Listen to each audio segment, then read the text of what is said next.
I really think it started from the minute it was like she looked at me and saw the devil. There was just irrational rage targeted at me all the time. I couldn't do anything right. This is the Bad Mothers Podcast, where we dive deep into our maternal urges, or lack thereof. We talk about the mothers we left or who left us, and whether they haunt our own choices about having children.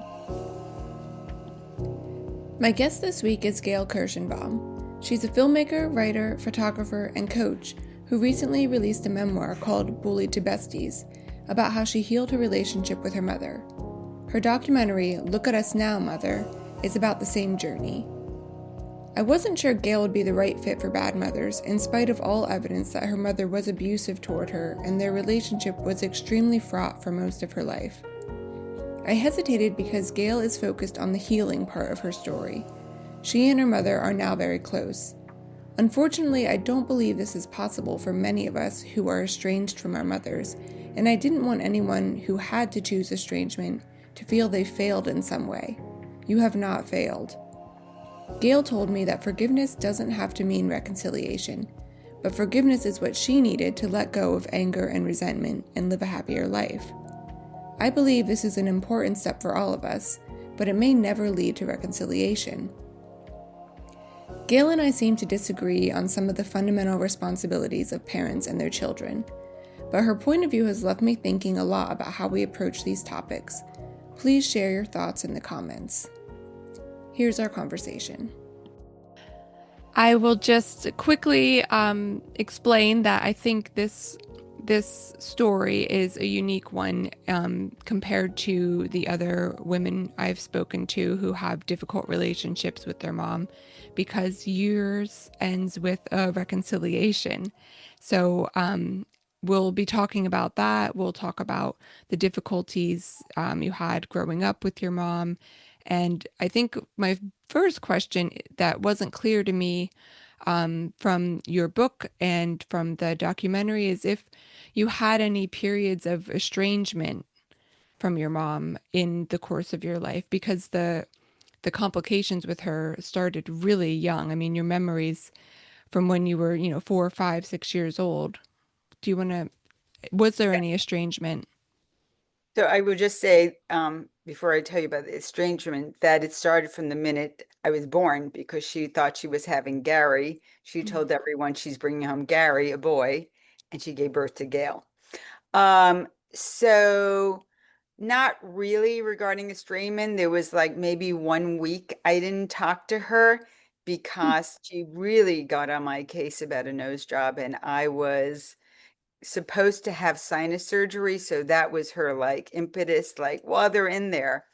And I just found it so annoying. So I just, cut her off for 1 or 2 weeks max. But honestly, for me, the pain of estrangement was too great. Mm. Because of course, in my circles and the people that knew what I was going through, particularly in my when I lived at home when I was very young, I left home very young. Um, many people said to me, just cut it off with your family because it wasn't just her. My brothers were her enforcers. So, it was I was sort of landed in enemy territory with three people, going after me. Mm. Can you tell us a little bit about, I mean, you mentioned the nose job. She was, it sounds like, on a mission to convince you to have a nose job from a very young age, well through adulthood. Um, what else was there that made your relationship so difficult?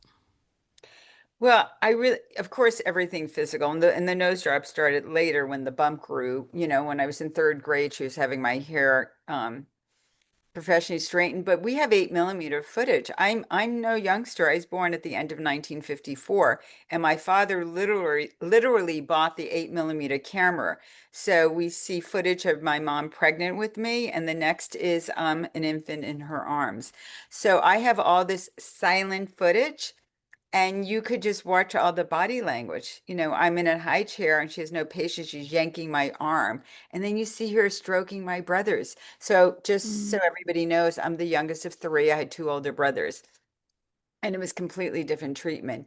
But regarding family relationships, the mother-daughter relationship is known to be the most highly charged relationship. And if you Google, let's say on Amazon, any pair of family relationship books, the ones that have the most number of books are mother-daughter, and Mm. specifically daughters of narcissistic mothers. So I really think it started from the minute it was like she looked at me and saw the devil. There was just irrational rage targeted at me all the time. I couldn't do anything right. Where do you think that rage came from, especially when you were, so young? You weren't doing anything wrong necessarily. So where do you Right. think that came from? Well, I'm happy you said that because a lot of people say to me, "Oh, you seem so confident." I was grew up with all this criticisms, and I believed it. I never believed it, as she ripped me apart head to toe.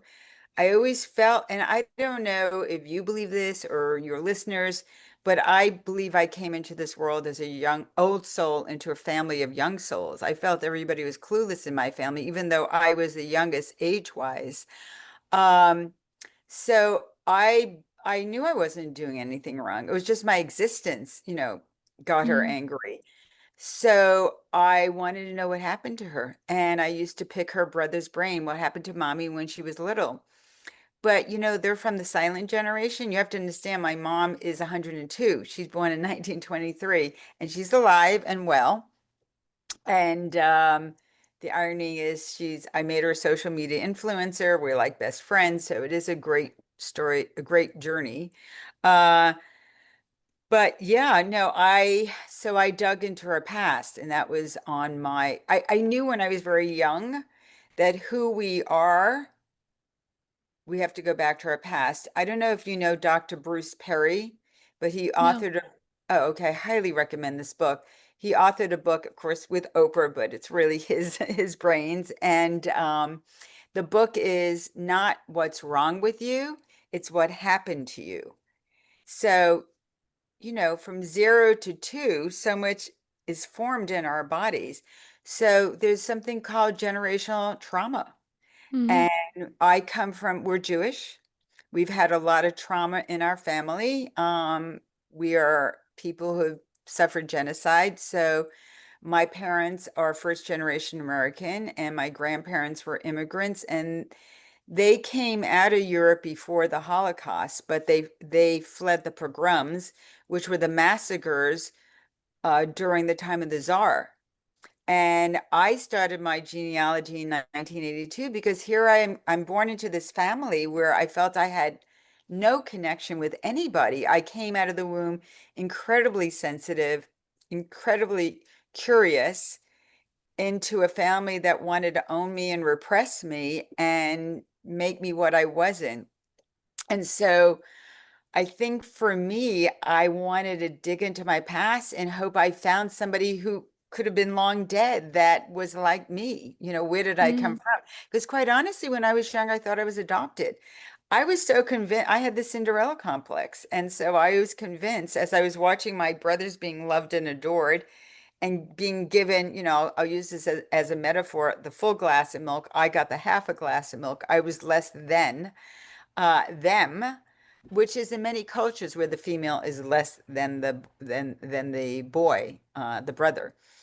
But I thought, well, back then being adopted, in the 50s, you think, oh, okay, so, that's why I'm not getting the love they are. And Mm. when I realized I wasn't, and I was convinced I wasn't, that's when I had to figure out what's going on. And that's when I started digging into my family past. And again, my grandmother didn't want to talk about it. She was like, let the dead be, let the dead be. She's like, you're not from royalty. You're not from, Mm. I wasn't looking for royalty. I was just looking for connection. I was looking to find stuff out. So, Hmm. and there's epigenetics when you are, growing in the womb of your mother, you're experiencing her trauma. So Hmm. I definitely believe it got passed on this trauma to my mother. And I'm going to say something. So all the things stereotypical that my mother wanted me to change that we fought about, my curly hair. So this is blown straight, everybody. I have very curly Mm. hair, okay? And I do wear it mostly curly. I just had some color done, so I blew it straight to see those highlights. But so everything, and I'm a New Yorker, was raised in New York, so everything stereotypical Jewish about me, she wanted to change. So third grade, she wanted my hair straightened, so she straightened it for years. And I thought if there was a God, he cursed me with my curly hair. Then when my nose started growing as a teenager, she wanted me to get rid of the bump. When I was on the NBC Today show here in New York the first time, her first comment was, "You sound too Jewish. You need to take elocution classes." And I actually resented it because what's wrong? I am Jewish. What's wrong that we're Jewish? Mm. And you want to hear something? What's going on in the world today? I now understand. They wanted Mm. us to assimilate. They changed their last names. My mom's last name was Abramowitz. She always joked. She had the longest last name, starts with A and ends in Z. But, her cousin who worked in the South, he wouldn't get any business. He changed his name to Abbott. So I never thought in my lifetime I would be dealing with this hate, and I am. And suddenly now I'm feeling the trauma, Mm. and Yeah. I didn't understand it.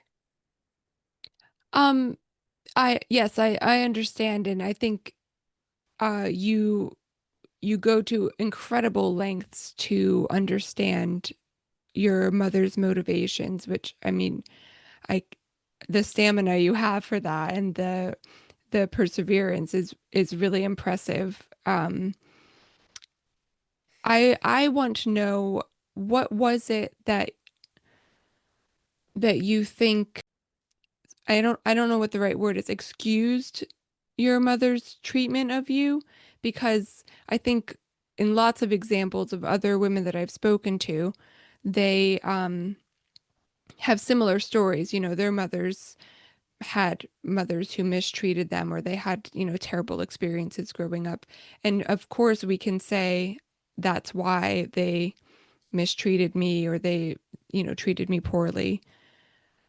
Do you think that excuses that behavior though, that abuse of their children? Well, don't use the word excuse. I Hmm. don't excuse my mother's behavior, and we don't condone the behavior of people who abuse us, and we don't forget it. We never forget it. It stays with us. I wanted to free myself because hanging on to this anger and resentment was destroying me. It wasn't Hmm. destroying her, it wasn't destroying my brothers, it was destroying me and impacting all my relationships. It impacts our life. I Hmm. needed to set myself emotionally free. And I knew the answer would be, and I didn't do this till I was 50. It was like I had two lives. I was out in Los Angeles making TV, winning awards. One day I'm on stage winning a prestigious award, featured in the New York Times, and then I'd fly home to see my family, and then it would be the bullying and from my parents, from not my mother, father, from my mother and my two brothers, who became professionals. One became a doctor and a lawyer, but they carried it on. And I would react, I'd be angry, I'd give it back, and then my tongue got really sharp and I knew how to use it because I learned from the great leader, my mother, who has a sharp tongue. I didn't like what I was becoming. And then I'd fly back to LA and I'd have to recover. And, I dreaded every interaction. I dreaded it all. So Hmm. Was there anything in that time up until you started looking for this connection, um, that felt good about your relationship with your mom that you were clinging to? we did have good times. In certain ways, we're similar. I'll be honest. I'm high on EQ, which is emotional intelligence. I'm definitely high there. She definitely flunks there. So we're different in that way because I'm super sensitive. I'm an empath. She is very independent. She is very smart. She is very adventurous. She's a leader. She was a leader of organizations. Uh, I didn't grow up riddled with fears like so many friends of mine that have anxieties over a million things because they grew up with a mother or parents who were like had anxieties.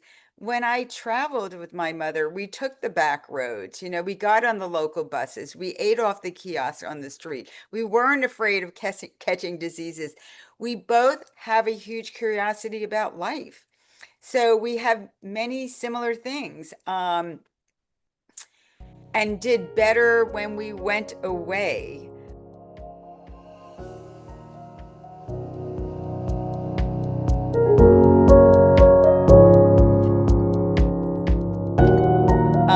Well, life really changed in 2006 when my father died. I mean, our relationship, because one of my movies was invited to Europe and she said, I'm coming with you. And I was like, I hadn't worked on this relationship and my whole family thought, oh, they're never going to come back speaking. And I felt bad for her. How do I say no? My mother went from a teenager to my father. She had never lived alone. They were huge travelers. She was such a big traveler. In the 70s, she opened up a travel agency pre-internet. They got a lot of Mm. benefits. And she lost her travel companion. And I thought, I can't say no. But now it was our first trip alone, and it was definitely a change. And then after he died, every year we took a trip together, and we both strong personalities. So in that way, we have our similarities. I mean, people say, oh, we look alike. I don't see it. But yeah, so my way of forgiving her, my journey was to understand her and to dig into her past. And that Mhm. was a key thing. So I'm happy to expand if you want, but I don't want to keep going on. Yeah.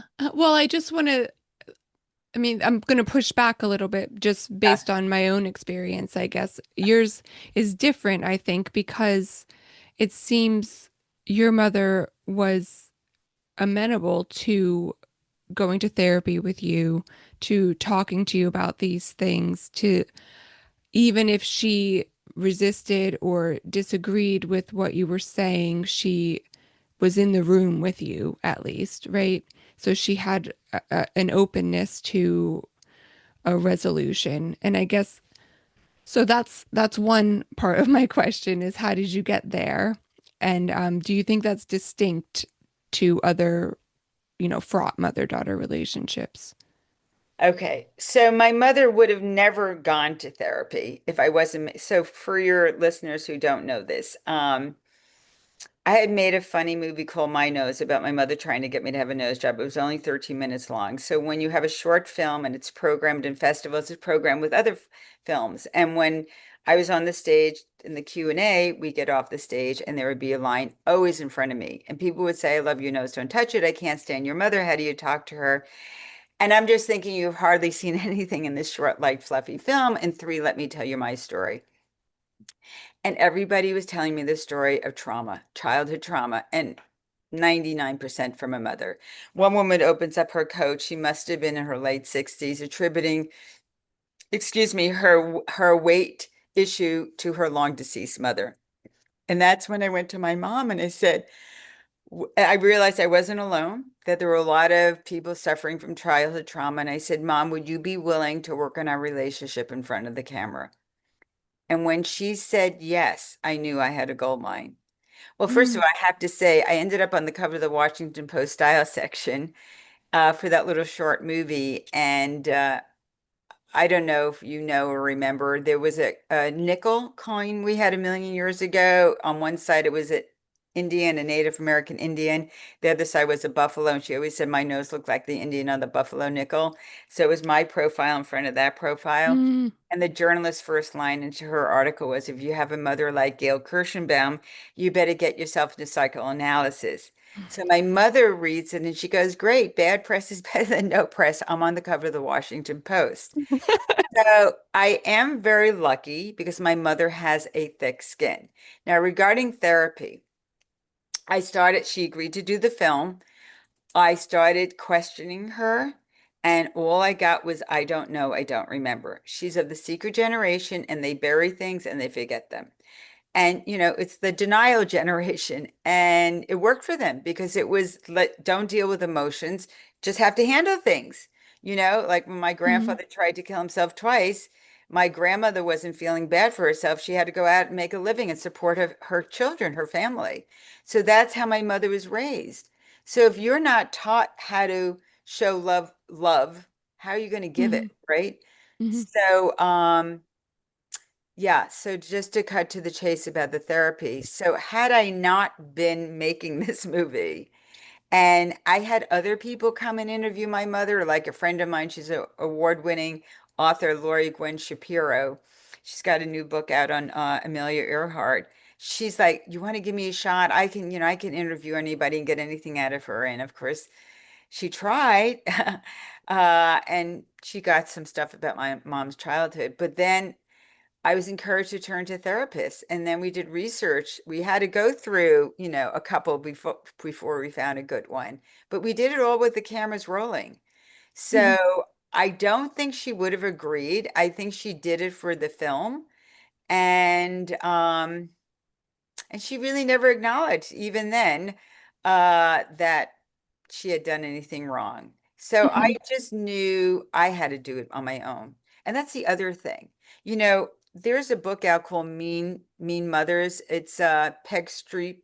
I think she's passed away recently. Baby boomer mothers and their daughters and their mothers, big generation gap. And um she's anti-forgiveness. And when we had our meeting, she came in smelling like a cigarette. And when we left, she couldn't wait to light up. And I'm like thinking, is this working for you? She left home very young. She was born, and then her brother came along, and she was pushed aside. And her brother was everything. And she left home. She was called when her mother was dying, and she never went to the funeral. Um, and she kind of would go after me, because she was so anti-forgiveness. But I looked at her and I go, she didn't look to me like a content, calm person. Um, so forgiveness is for yourself. You Hmm. don't have to reconcile. I did. But forgiveness is setting the other person free. It's like us, and so many people tell me, well, Gail, you're lucky because at 99, my mother, she's a social media influence, which I kind of made. Obviously, I made all these videos. And at 99, you have to feed the monster that you create. You have to put out content. And I was like, oh, Mom, we need one for Yom Kippur, which is the Day of Atonement for Jews. And she was stalling and stalling. And I said, do our story. And she did I taught her how to shoot with with her phone, and she did a video that says, I was first time she ever admitted, and I had forgiven her years before. She says I was very harsh to Gail, and for that I asked for her forgiveness. And then she continues going, but I know that she has forgiven me. Now Hmm. I need to forgive myself. And that was Hmm. very poignant. And I said, why? And it's in the book because we have her book out also and my book. She said because she wanted to cleanse her soul. She didn't want to go to the grave with any regrets. So it was more for her. And the Do, fans are like, you're so lucky. do you think that that was the first time she saw those actions as wrong? Because it seemed like she seemed really dismissive of your complaints for most of your story. So, Right. what do you think made her understand that those were painful for you and that she caused you harm and for that she should apologize? Well, so many years had passed. The film was out. I made a film first called Look at Us Now, Mother, a feature film. I started caregiving for her. I wasn't caregiving then when she was 99. It's more this past year. But I think she got to a point in her life. I hear this from a lot of people when their mom or whoever hurt them is like at the very end of their life, they then apologize. I certainly didn't Mm. ask for it. I didn't expect it. I didn't need it. Um, but I think it's common, that people revisit their life.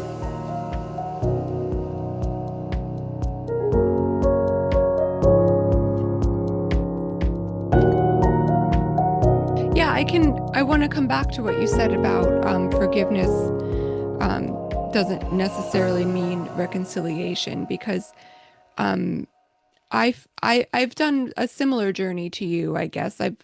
I've come to understand that my mother's mistreatment of me wasn't, some diabolical plan she cooked up at some point in her life. It's just, a result of her childhood and her relationships that made her think that was the correct way to treat me.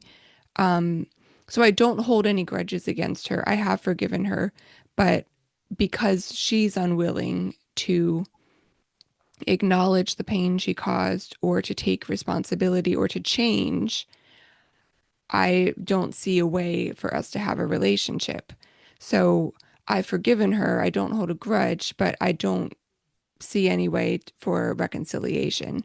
Not that she has offered it, but um, can you talk more about what you said about forgiveness without reconciliation or with? Well, absolutely. And I want to stop you here because what you say I hear all the time. And the thing is, it's like asking a blind person to drive a car, okay?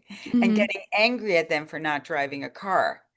Can you look at your mother? Can we look at our mothers as wounded little children who are incapable of acknowledging what they did, incapable of apologizing, and Mm-hmm. let them go? We only have control over one person, ourselves. We have no control over anybody else. But we can impact, we can influence others by how we treat them, how we behave towards them. And the Mm-hmm. most powerful emotion is love. So when we show love and compassion to somebody who's abusive, we're actually taking their power away.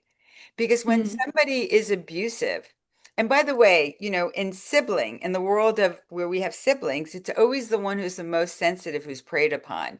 Because the abuser wants to get a reaction, right?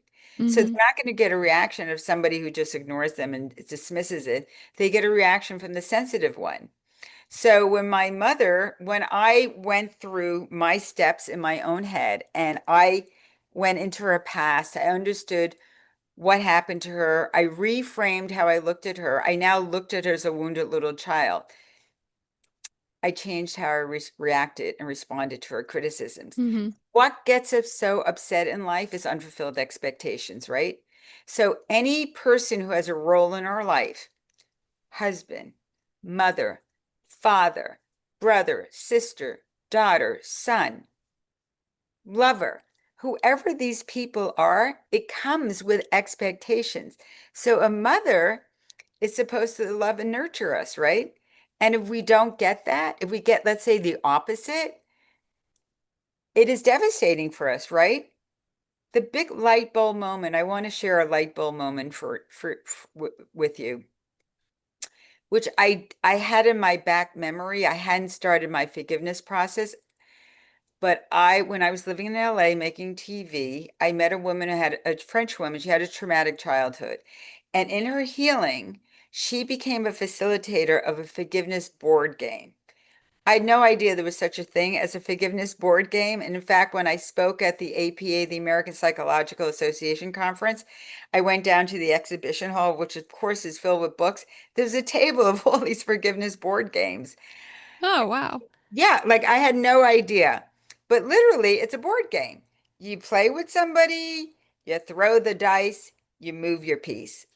The only thing I remember, because I definitely have PTSD and my memory has been impacted by that, the only thing I remember about that day was when she asked me to move my piece, and then wherever it landed, she said, "All right, stand up and close your eyes."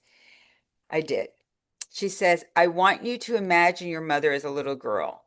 Now, gratefully, at that time, I had done all this genealogy research because, of course, my mother's answers was, "I don't know, I don't remember."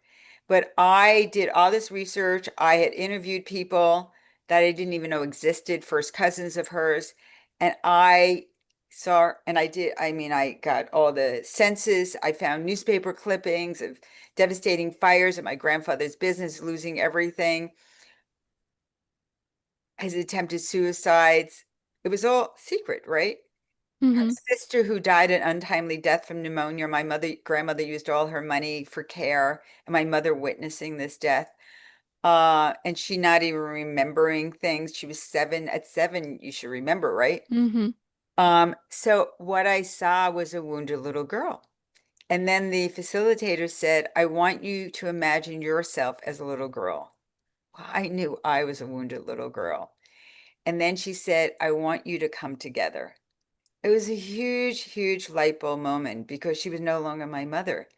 We Mm-hmm. were both little girls who had suffered so much and so much trauma. So that stayed in the back of my mind. And then some years later, when I couldn't handle anymore, I couldn't handle these trips back and having two lives. I knew I went back to that experience and I remembered and I thought I have to figure out the secret to finding forgiveness. And so that's when I reframed how I looked at her. I looked Mm-hmm. at her as a little girl. So when those criticisms continued, they had no impact on me because it was a little child. Like one of my scars of my childhood is trust and abandonment. So I'm 70. I never got married. I never had children. It was, I thought I'll marry late, like 30. And, I would say that's because I have tremendous, I think probably around age 12, I said, I'm never going to let anybody hurt me like that again. So, but that's what I'm chiseling down, my wall. Um, so I was able to see her as a wounded little girl. So when the criticisms came, I just laughed them off. And I tell people who've Mm-hmm. had children, do you have children? No. Yep. I tell anyone who had kids, if your little kid looks up at you, your 2 or 3 year old, the 4 year old looks up at you and goes, Mommy or Daddy, I don't love you anymore. You're going to slap them in the face? No, you're going to bend down and give them love because that's what they're Mm-hmm. asking. So when your mother says you're stupid, you're fat, you amount to nothing, she's actually desperate for love. She's a wounded little child. Okay.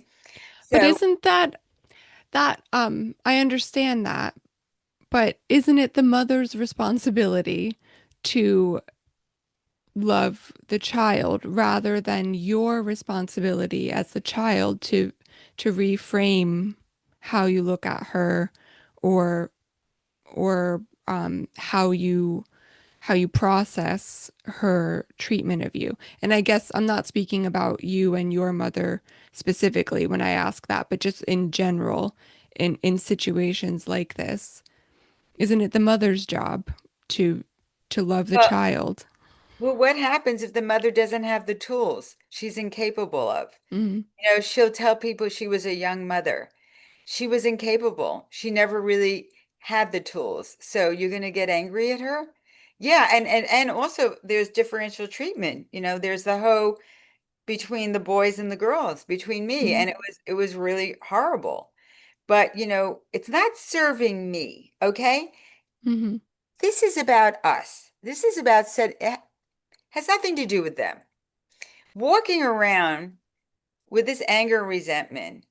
And I feel the pain of estrangement was so great that I didn't want to go down that route. And, like, I don't want to sit here and interview you because, of course, you're the host, but I would like to know people who are estranged from their parent or their mother, whoever hurt them. Is it working for them? I mean, do you feel free and liberated? Um, I, in my own mind, felt like I wouldn't. I would feel like the pain would be greater. And I feel so lucky that I figured out the secret and the steps to finding forgiveness Mm-hmm. because I took her power away from her over me.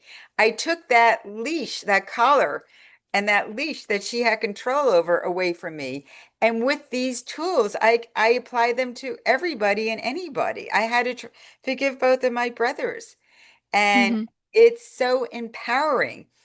And we can empower due to my changing how instead of reacting, changing how I responded to her by laughing it off, like it had no effect on me.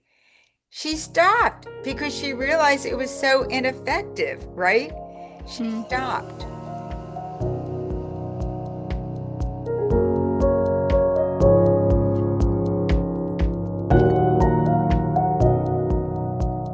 Yes, I understand. I mean, to answer your question, I do feel liberated.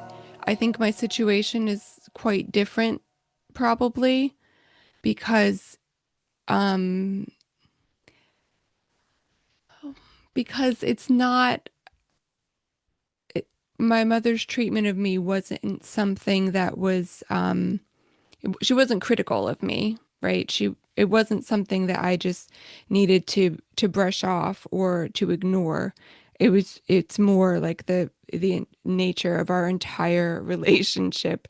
Um, I think she would probably maybe we would be categorized as enmeshed. Um, she demanded all of my attention, and when she didn't get it, it was the silent treatment. So I was on sort of a yo-yo, an emotional yo-yo all the time. And it was just completely unsustainable. So I think it's different in that respect. As I said, I've forgiven her. I don't hold a grudge, but I don't see a way to for me to have a healthy, balanced life and have her in my life because she wants everything. Does that make sense? But you could set, yes, but you could set the boundaries. I just want, so that's very passive aggressive behavior, her giving you the silent treatment. Hmm. And obviously she's very wounded, you know.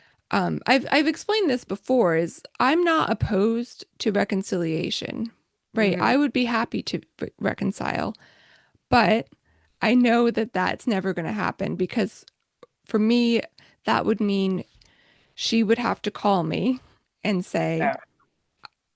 well, she'd have to call me. I mean, that would be the first step, and she won't. She won't. And I would need some acknowledgement or some effort on her part to change the dynamic between us. And I know that won't Get it. happen. Yeah. That's, yeah, I mean, you're not going to get it. Yeah. My mother never gave it to me. You're really asking someone to do something that she can't do, and then angry at her for not. So Hmm. since you're But a very but sensitive, sorry, I just want yeah, to make an argument on behalf of some of the other women I've spoken to is I understand, yes, she can't. It's like asking a blind person to drive. Um, but it's not impossible, right? I think that if it was me, if the roles were reversed and my child said, "You're hurting me. I know you're not doing it deliberately, but you're hurting me. Can you please make an effort to change?" Then I would be in therapy. I would say, "Okay, there's something that I'm doing that's hurting someone. I'm not doing it on purpose, but if I can change it, I will because I love you." And if she's not willing to do that much, basically the same work that you have done to look at your mother differently, um, then I don't think that there's anything there. well, unfortunately, your mom is clearly incapable. And if you can't get to a point to realize that she's incapable, that the things, when you say if you were the mother, but you are different, you're a different human being. Of course you Hmm. would do that, but you're not the same as your mother. She's not wired that way. She doesn't have the tools. She's not capable. What my question is, really, the root of it just came to Mhm. me now is, um, why do you think that some people, like maybe your mother and my mother, are incapable of change? I mean, everyone should be capable of change. Everyone can do the work and heal and, try to be better people. Why is it that they Okay. can't? They could when they feel love. My mother transformed as soon as I let go and didn't react to all of her criticisms and actually went from hate and anger. I used to wish her dead. I told her that when I was a kid and they traveled, I thought if that plane crashed, I would be free. I mean, I told her that once. And I knew it's not a normal thought to have to wish your mother dead, right? I used to wish something horrible happened to me, like not dead, but hit by a car in a hospital. So I would get some sympathy and empathy and love that I never got. I grew up Mm-hmm. invisible, feeling invisible, ignored, and then tortured. Okay. Mm-hmm. So, but love, every human living soul wants love. Every human being wants to be heard, acknowledged, and loved. Okay. Wounded or not wounded. That's what we want. So when stopped responding to her relentless bullying and criticisms, I wore her down. She wasn't having impact. And then I was able to get to a place of seeing her as this little wounded child, and I began to feel compassion for her. So I was able to actually show her love and give her attention instead of always in a fight mode. And that's when the transformation on her part started happening because Hmm. I was showing her love when she didn't expect it. So I'll leave our conversation there. Gayle obviously puts a lot of emphasis on the potential for reconciliation, and in her case it was possible. In spite of her persistence, though, I still don't believe it's the best path forward for many of us with mothers whose self-awareness is non-existent. I'm not convinced it's my job to reframe instead of her job to acknowledge, but I'm curious to know how you feel. Please share in the comments or send me a message at monicacardenas@substack.com. Bad Mothers is written, produced, and edited by me, Monica Cardenas. I'd love it if you'd rate and review the show and get in touch with any feedback. You can find me on my Substack, and guess what? It's called Bad Mothers too.